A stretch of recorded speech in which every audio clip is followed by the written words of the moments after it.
Hello dear student, welcome. In previous lecture we are discussing about chapter number 15, our environment, and we are discussed about what is ecosystem and its type. Today's lecture we are discussing about component of ecosystem. Component of ecosystem, that means all ecosystem are made up of two components. All ecosystem are made up of two component. First one, biotic component. Biotic components are the second one, abiotic components. So abiotic और biotic component अब और abiotic component. First we discuss about abiotic component. Abiotic component of ecosystem include physical environment like soil, water, air, along with the inorganic substance like carbon dioxide, nitrogen, oxygen, water, phosphorus, sulfur, sodium, potassium, calcium and other elements present in them.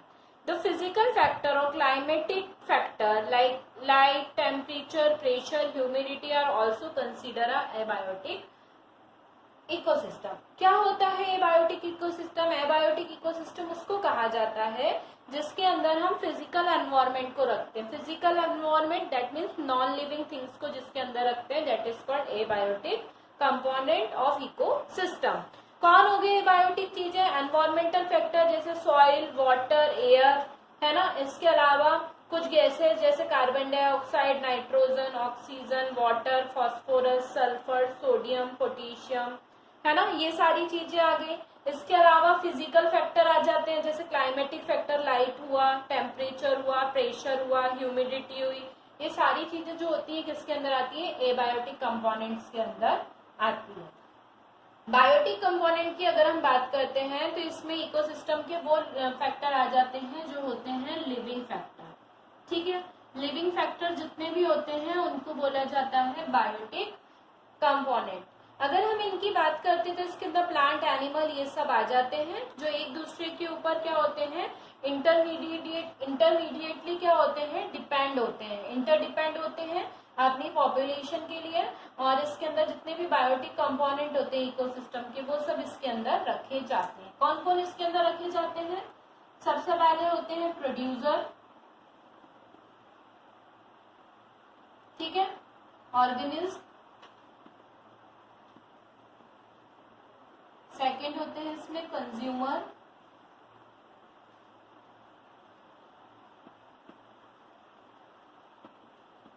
और third one जो होते हैं वो होते हैं decomposer.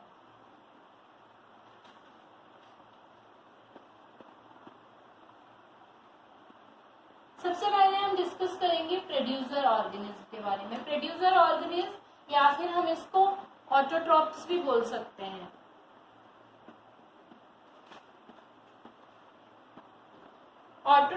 Autotrophs that means कि हमारा जो इकोसिस्टम होता है वो क्या होता है? आपस में एक दूसरे के साथ मिलके, है ना. फंक्शन क्या होता है इकोसिस्टम का? मेन फंक्शन होता है कि जितनी भी लिविंग और नॉन लिविंग चीजें होती हैं वो आपस में, मतलब बायोटिक और एबायोटिक फैक्टर आपस में मिलके एक हेल्दी एटमॉस्फेयर का फॉर्मेशन करते हैं. उस हेल्दी एटमॉस्फेयर में क्या होते हैं? जितने भी लिविंग ऑर्गेनिज्म होते हैं वो सर्वाइव करते हैं, है ना. इसमें क्या होता है?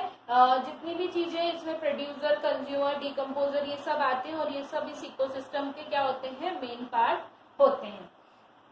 तो इसके अंदर हम सबसे पहले बात करने वाले हैं प्रोड्यूसर के बारे में. प्रोड्यूसर को ऑटोट्रॉप्स भी बोला जाता है. Producer are organism which can prepare their own food from the simple inorganic substance like carbohydrate, water by using sunlight energy in the presence of chlorophyll, है ना. मतलब क्या होता है? प्रोड्यूसर क्या होते हैं? वो होते हैं जो अपना खाना खुद से बनाते हैं. किसकी प्रेजेंस में? सिंपल इनऑर्गेनिक सब्सटेंस की प्रेजेंस में. वो कौन हो गए? कार्बन डाइऑक्साइड हो गया, वाटर हो गया, ये सब, है ना. सनलाइट जो होती है, सन एनर्जी, वो और क्लोरोफिल की प्रेजेंस में ये पूरी प्रोसेस देखने को मिलती है। जितने भी ग्रीन प्लांट होते हैं या ब्लू ग्रीन एल्गी होती है ना, वो सब फोटोसिंथेसिस के थ्रू अपने फूड का क्या करते हैं, फॉर्मेशन करते हैं। इसके अंदर हम किसको रखते हैं, प्रोड्यूसर्स को रखते हैं, और ये प्रोड्यूसर्स क्या करते हैं, अपने फूड का फॉर्मेशन करते हैं लिविंग वर्ल्ड के अंदर, है ना। और इसके अंदर कितने आ जाते हैं, प्रोड्यूसर में कौन आ जाते हैं, सारे प्लांट्स आ जाते हैं जो अपने फूड का क्या करते हैं, फॉर्मेशन करते हैं। विदाउट इनके अर्थ के ऊपर दूसरे जो लिविंग फैक्टर है उनका होना पॉसिबल नहीं होता है। जितने भी प्लांट्स है वो they all make their own food by the process of photosynthesis in the presence of carbon dioxide and water. They synthesize carbohydrates and release oxygen. You all are aware that the process of photosynthesis, we already discussed about photosynthesis in preview lecture. So they are called producers. ठीक है। Second जो होता है that is consumer. अगर हम consumer की बात करते हैं तो इन्होंने कंज्यूमर को भी कुछ कैटेगरी के अंदर कैटेगराइज कर रखा है। कंज्यूमर कौन होते हैं, सबसे पहले हम उसके बारे में पढ़ेंगे। कंज्यूमर्स होते क्या हैं। सेकेंड टाइप के बायोटिक फैक्टर होते हैं consumers, those organism which consume food prepare by the producer are called consumer. मतलब वो ऑर्गेनिज्म जो फूड को कंज्यूम करते हैं किसके थ्रू, प्रोड्यूसर के थ्रू, मतलब है ना, वो सारे आते हैं कंज्यूमर के अंदर। तो अगर हम कंज्यूमर की बात करते हैं, जितने भी ग्रीन प्लांट जो होते हैं वो उनके ऊपर जो डिपेंड करते हैं दैट इज कॉल्ड कंज्यूमर, है ना। कंज्यूमर को जनरली इन्होंने 3 कैटेगरी के अंदर, ग्रुप के अंदर कैटेगराइज कर रखा है। सबसे पहले होता है हार्बीवोरस, दूसरा होता है कार्निवोरस, और थर्ड वन होता है ओमिनिवोरस, है ना, ओमिनी।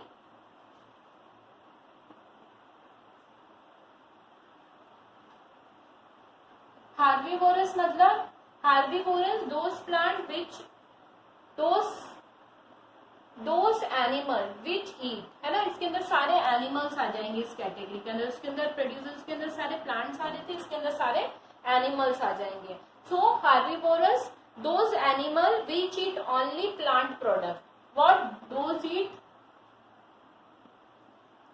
ओनली प्लांट प्रोडक्ट, उनको हम क्या कहेंगे, हार्बीवोरस एनिमल। कौन आते हैं इनके अंदर, goat, sheep, cow, buffalo, horse, deer, camel, ass, ox, elephant, monkey, squirrel, rabbit, hippopotamus. ये सारे जो होते हैं ये हार्बीवोरस एनिमल होते हैं जो सिर्फ प्लांट और प्लांट प्रोडक्ट को खाकर ही अपना सरवाइव करते हैं। इनको प्राइमरी कंज्यूमर भी कहा जाता है। ठीक है, प्राइमरी मतलब जो कौन कहलाते हैं, animal which eat their food by the eating of producer directly. जो डायरेक्टली किसको, प्रोड्यूसर को ईट करने का काम कहते हैं उनको प्राइमरी कंज्यूमर भी कहते हैं। फिर उसके बाद सेकंड जो आता है वो आता है कार्निवोरस, मतलब those animal which eat only animal as a food, है ना। मतलब जो सिर्फ किसको ईट करते हैं, एनिमल को। Those eat only animal is called carnivorous. जो सिर्फ क्या करेंगे, हार्बीवोरस एनिमल या जो भी एनिमल्स होंगे उनको ही एज अ फूड इंटेक करने का काम करते हैं, that is called carnivorous animal. जैसे मीट, फ्लैश, है ना, ये सारे इसके अंदर आते हैं। इसके अंदर मतलब मीट, फ्लैश, इन सबको खाने का काम करते हैं। कौन एनिमल इस कैटेगरी में आते हैं, lion, tiger, frog, vultures, kingfisher, lizard, wolf, snake, hawk, ये सारे कौन होते हैं, कार्निवोरस एनिमल होते हैं। जो दूसरे एनिमल जैसे डियर, रैबिट, गॉट, इनके मीट और इनके फ्लैश को क्या करते हैं, ईटन करने का या खाने का काम करते हैं। ये जो स्मॉल कार्निवोरस होते हैं इनको सेकेंडरी कंज्यूमर बोला जाता है। ठीक है, इसके अलावा फ्रॉग, लिजार्ड, फॉक्स ये सब आते हैं। और जो लार्ज कार्निवोरस होते हैं उनको बोला जाता है टर्शरी कंज्यूमर, जैसे लॉयन, टाइगर, बर्ड, है ना। ठीक है, बर्ड में कौन आ गया, हॉक और ये। ठीक है, इनको बोला जाता है टर्शरी कंज्यूमर। इसके बाद लास्ट आते हैं वो होते हैं ऑमनिवोरस एनिमल। ऑमनिवोरस एनिमल कौन होते हैं, those animal which eat both, those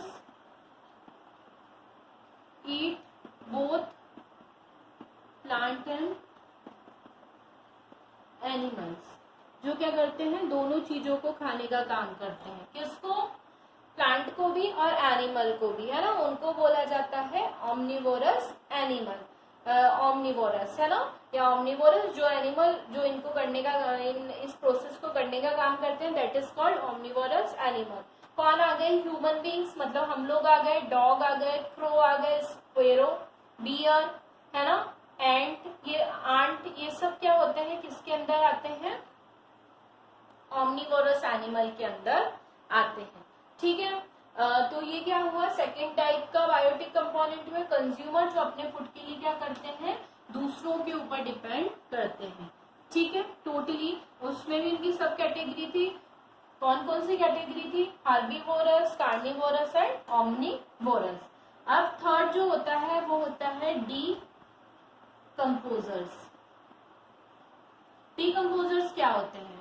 those animal, मतलब जो प्रोड्यूसर को छोड़ के और कंज्यूमर को छोड़ के जो बचे हुए ऑर्गेनिज्म, माइक्रो ऑर्गेनिज्म होते हैं, those microorganism which break down complex organic compound present in the dead organism like dead plant, animal, and they produce like a feces, urea, etc. into simple substrate are called decomposers. वो decomposer में उनको रखा जाता है micro organism को, जो complex organic compound जो होते हैं, या सड़े गले मरे हुए जो जानवर होते हैं, या उनकी फीसिस और यूरिन जो होती है, उनको सिंपल सब्सटेंस में क्या करते हैं, कन्वर्ट करने का काम करते हैं। कॉम्प्लेक्स को किसकी फॉर्म में? सिंपल फॉर्म में जो चेंज करने का काम करते हैं, उनको बोला जाता है डिकम्पोजर्स। इसके अंदर कौन आ जाते हैं? बैक्टीरिया, फंगी, ये सारे क्या होते हैं, इस कैटेगरी के अंदर आते हैं, है ना। इसके अलावा अगर हम बात करते हैं तो इसके अंदर क्या होता है, डिकम्पोजर्स जो होते हैं वो होते हैं जो क्या करते हैं, कॉम्प्लेक्स ऑर्गेनिक कंपाउंड को सिंपल ऑर्गेनिक कंपाउंड में कन्वर्ट करने का काम करते हैं, दैट इज कॉल्ड डिकम्पोजर। इसके अंदर मेनली बैक्टीरिया और फंगी आते हैं। क्या इंपॉर्टेंस होते हैं, क्यों जरूरी है डिकम्पोजर्स? अगर हम इनकी बात करते हैं तो डिकम्पोजर डेफिनेटली हमारे लिए बहुत ज्यादा जरूरी होते हैं। क्यों होते हैं? Decomposer help in the decomposing the dead body of plant animal, hence they act as a cleaning agent of environment. ठीक है, डिकम्पोजर किसकी तरह बिहेव करते हैं? क्लीनिंग एजेंट ऑफ एनवायरमेंट, है ना। एनवायरमेंट के क्या होते हैं? क्लीनिंग एजेंट की तरह ये काम करते हैं, जो हमारे एनवायरमेंट को क्या करते हैं, क्लीन करने का काम करते हैं। दैट मीन्स ये क्या करते हैं, डेड बॉडी जो होती है प्लांट और एनिमल की, उनको डिकम्पोज करके और खत्म करने का काम करते हैं, ना, जिसके कारण हम क्या कर सकते हैं, उनको रीयूज, रिसाइकल, जैसे एनिमल डंग के, काउ डंग के, इनको डिकम्पोज करते हैं, फिर इनसे हम गोबर, खाद, ये सब बनाते हैं, है ना, डंग केक्स, इन सबको बनाने में। इसके अलावा एनवायरनमेंट को प्यूरिफाई करने में ये हेल्प करते हैं, नाइट्रोजन फिक्सेशन में ये हेल्प करते हैं, जो डेड एनिमल्स और इनसे होने वाली जो साइकिल, जो मतलब दैट मीन्स उनसे होने वाली जो डिसीज होते हैं उनसे बचाते हैं, है ना। और साइक्लिक प्रोसेस करके क्या करते हैं, पूरा जो एनवायरनमेंट होता है उस एनवायरनमेंट को प्योरीफाई या क्लीन करने का काम करते हैं, है ना। Decomposed organisms help in the recycling the material in the ecosystem so that the process of life may go on and on like a unending chain, है ना। क्या होते हैं डिकम्पोजर जो होते हैं ऑर्गेनिज्म, वो क्या करते हैं, रिसाइकलिंग करने में हेल्प करते हैं मटेरियल की इकोसिस्टम में, जिसके कारण क्या होता है कि हमारा जो पूरा इकोसिस्टम का चेन होता है वो एक कंटिन्यू प्रोसेस के थ्रू एक प्रॉपर वे में क्या होता रहता है, चलता रहता है। ओके, और इसी के साथ हमारा topic component of ecosystem is finished. Now we will discuss the next topic in the next lecture. Our next topic is food chain. Okay, what was our next topic? That is food chain. Okay student, till then have a nice day. Goodbye student. Now we meet in next video.